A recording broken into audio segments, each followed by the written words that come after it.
Now, what's the whitest thing you know? Whiter than the driven snow, whiter than the whites of your eyes? Sugar. Non-integrated, non-black, sweet sugar. But you see, there is a black man in your sugar. His name is Norbert Rillier. Norbert Rillier in 1846 invented a vacuum pan, revolutionized the sugar refining industry. Now, you have to dig to find that fact. I mean, it's not much history, but it's still history. Now, what do you stand in? In your shoes. Now, there's just you and your shoes, isn't it? Nope. See, there's a black man standing in your Oxfords with you. Sharing your soul and your heel is a man, his name is Jan Ernst Metzelger. And in 1863, this is a drawing by the kids, Metzelger invented the machine that made mass-produced shoes possible. Now, you have to dig around for that fact, too. And again, it's not much history, but it's history.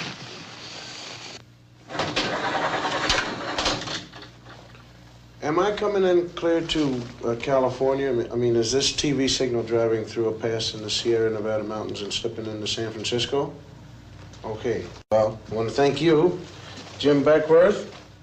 Jim Beckworth out of St. Louis, hunter, trapper, and honorary chief of the Crow tribe of Indians. We had trouble finding you, Jim. Though you helped open the West, you didn't make the books. Chicago, right here, where the Wrigley building is. Young fellow by the name of Jean-Baptiste de Sable. Jean-Baptiste, he founded Chicago, when he traded with the Indians. And of course, there it is right at that particular time. It was called Chicago or Stinking Onion by the Indians. And de Sable, he didn't even change the name at all. Now you take the Lewis and Clark expedition here, right in there. You'll find a black man named York helping to open the West. Those men are trying to wash the black out of York. That's what you might call historically significant, because a lot of people think we ought to wash white, but we ain't gonna, you see. Texas, coming to you, Texas, right down the Chisholm Trail, right here. Right down there with 5,000 black cowboys who never made it to the Hollywood Western. Did you know that, huh? In the same group, there was one black outlaw. His name was Deadwood Dick, who claimed his soul brothers were Bat Masterson, Billy the Kid, and Jesse James. Deadwood Dick used to ride into the saloon, order 2 drinks, one for himself and one for his horse.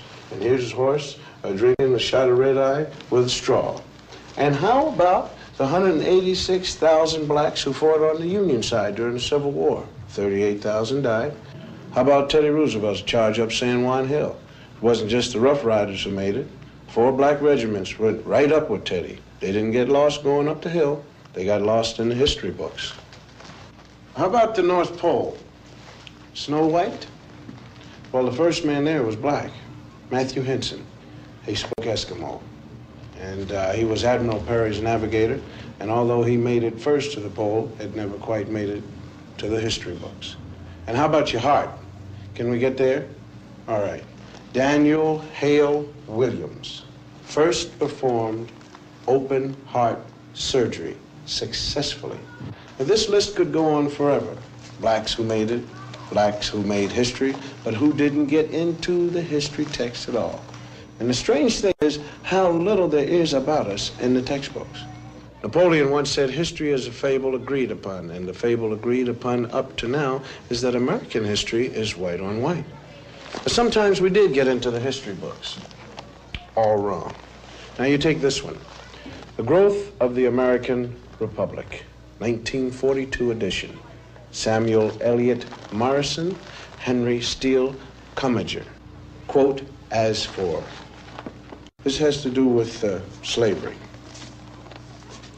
As for Sambo, Professor Morrison. Sambo, Professor Commager. As for Sambo, whose wrongs moved the abolitionists to wrath and tears, there is some reason to believe that he suffered less than any other class in the South from its peculiar institution. Peculiar institution means slavery. Although brought to America by force, the incurably optimistic Negro soon became attached to the country and devoted to his white folks, unquote. Those lines were written by two Pulitzer Prize-winning white Northern professors.